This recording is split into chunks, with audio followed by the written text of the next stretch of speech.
Amir Epstein from the Tafsik organization. Welcome, sir. You have 5 minutes. Thank you. My name is Amir Epstein. I am the Chief Executive Officer of Tafsik organization, one of the fastest growing Jewish organizations in Canada.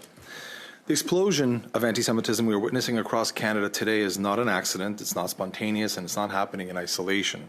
It is being fed, shaped, and normalized by the information Canadians consume every single day. That includes our schools, our universities, and absolutely includes the CBC, our main national public broadcaster.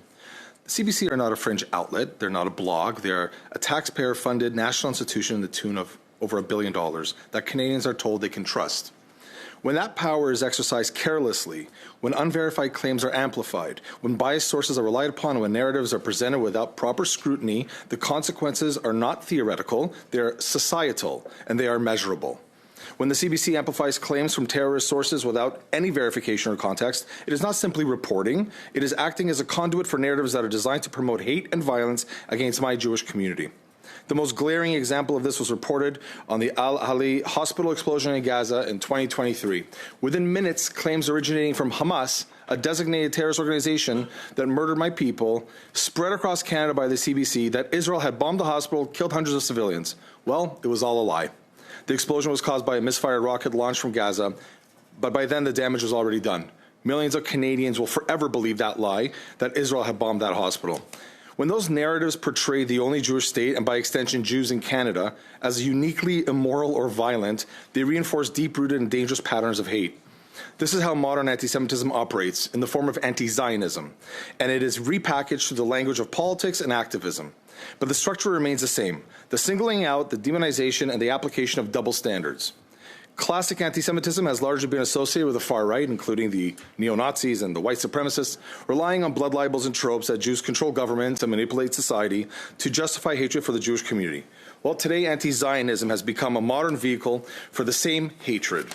It emerges from segments of the far left and Islamist movements using similar falsehoods reframed to claim that Israel and Zionists control global affairs or commit genocide and apartheid, lies that some politicians like Olivia Chow have accepted to justify hostility towards Jews.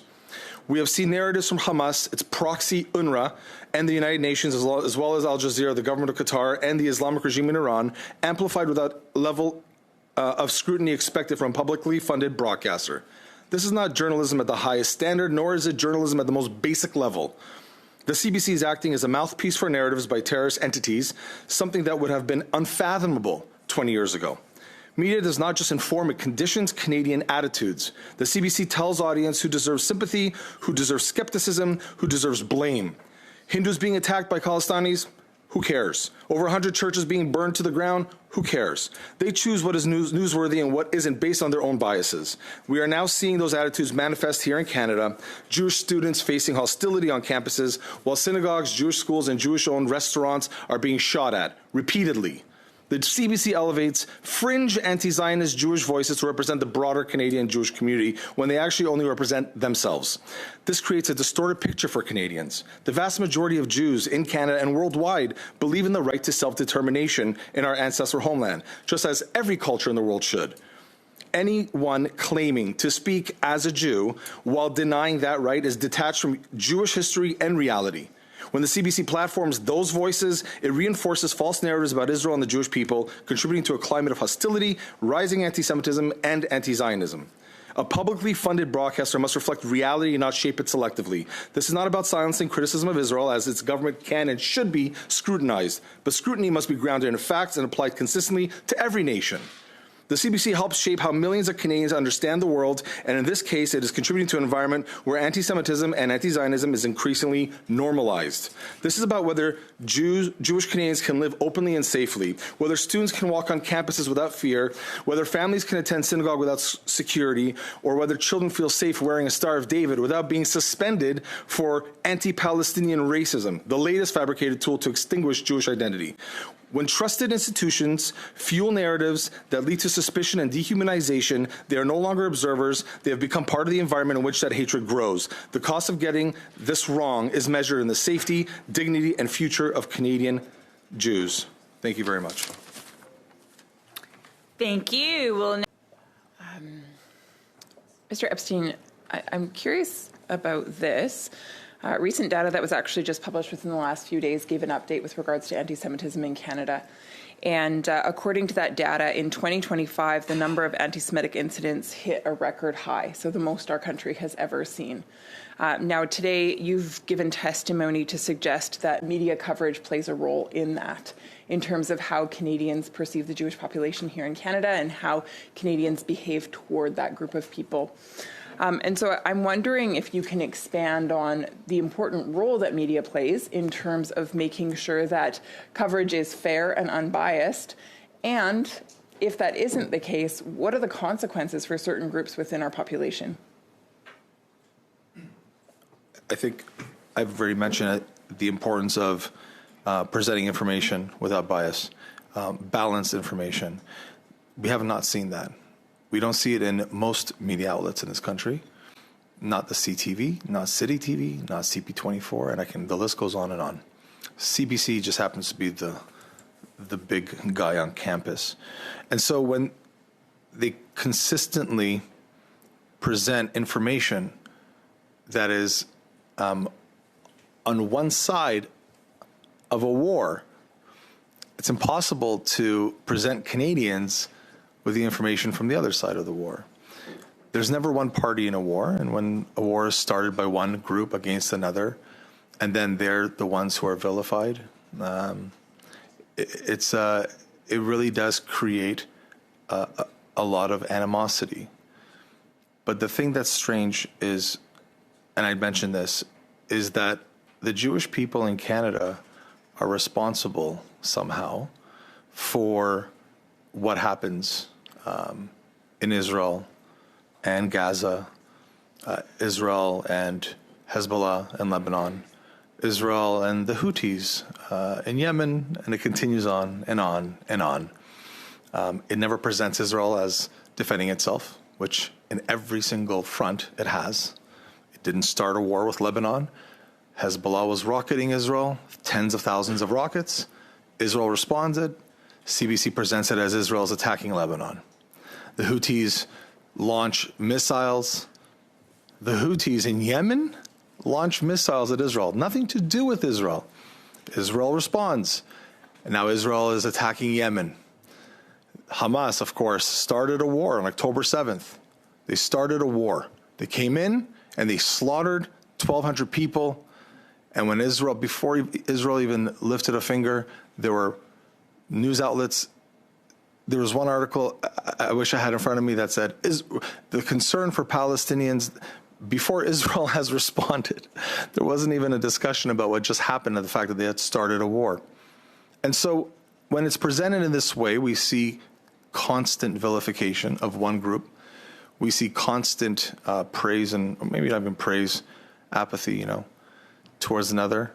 And that doesn't mean there shouldn't be, but it needs to be presented without bias. And because of the way that we see schools, universities, professors, and of course, media outlets presenting the information that is just not complete or true in many cases. I mean, we've seen what happened. You just mentioned a 700% increase. The Jewish community is targeted more than any other ethnic community in Canada, more than anyone. And so we have to ask why.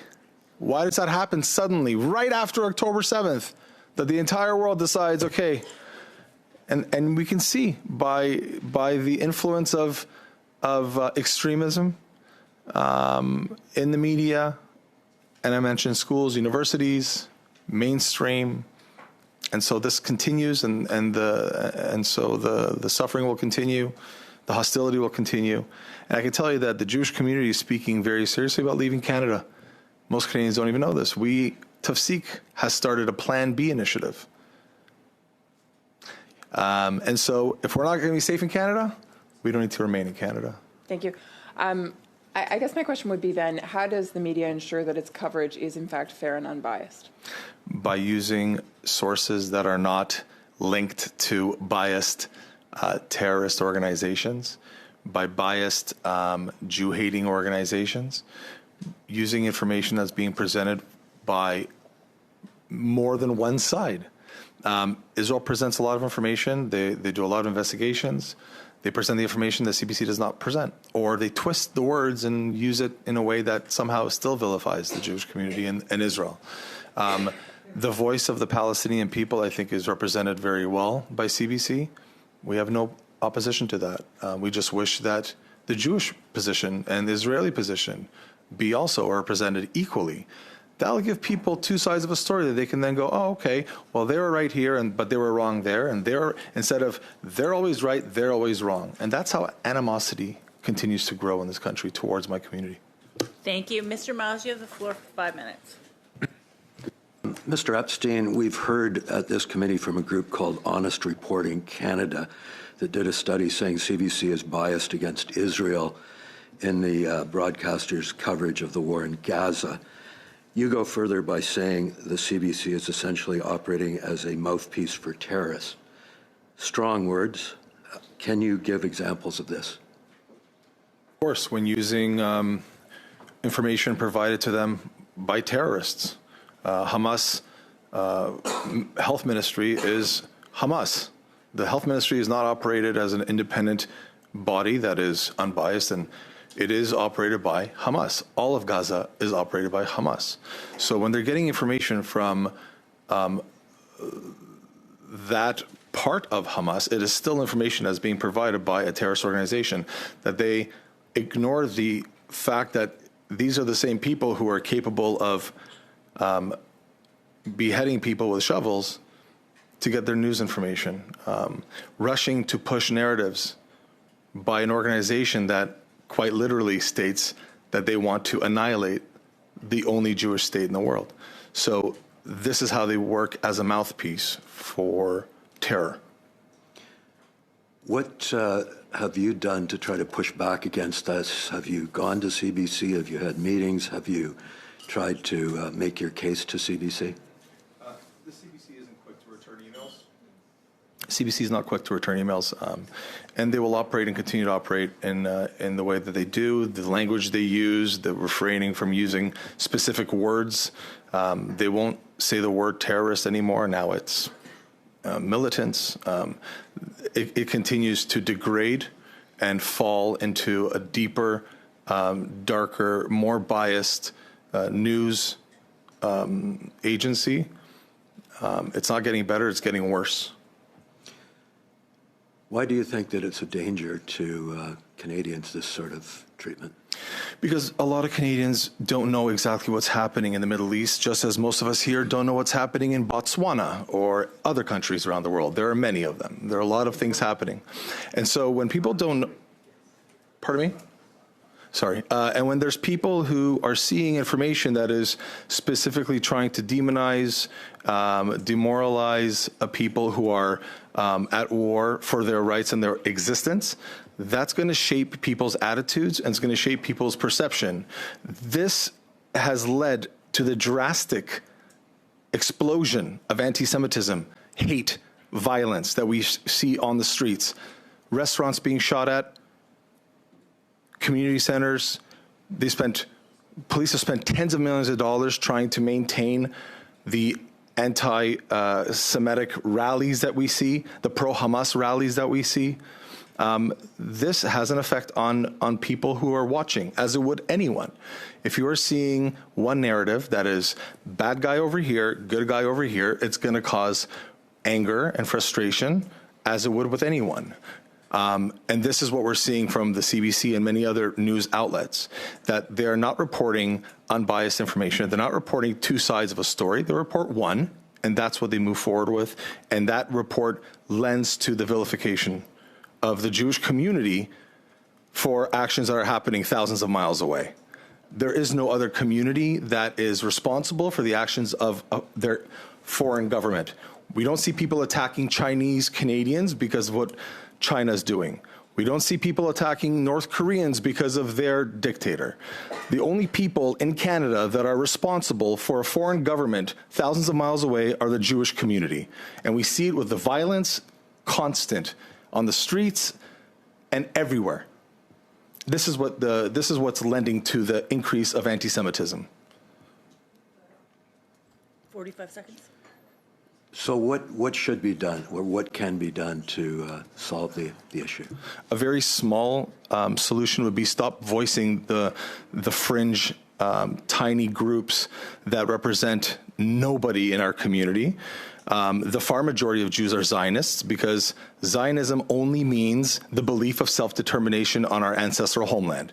It doesn't mean anything against anyone else. It doesn't even speak to any of those things. Zionism is a part of our religion. It's been that way for thousands of years. It's in our prayers every day where we say, Shema Israel Adonai Eloheinu Adonai Echad. We're talking about Israel. We're talking about the yearning of returning to Jerusalem. This is not a new fabricated thing that happened 100 years ago. So the one thing we ask is stop voicing the opinion of a tiny scintilla of our community to represent the far majority. Start using organizations like Honest Reporting if you want, our position, Tafsik, B'nai B'rith. Those represent the far majority of Jews, not those small tokenized Jews who think they're standing for a cause when really all they're doing is causing further platforming those who wish us harm. Thank you. Ms. Royer.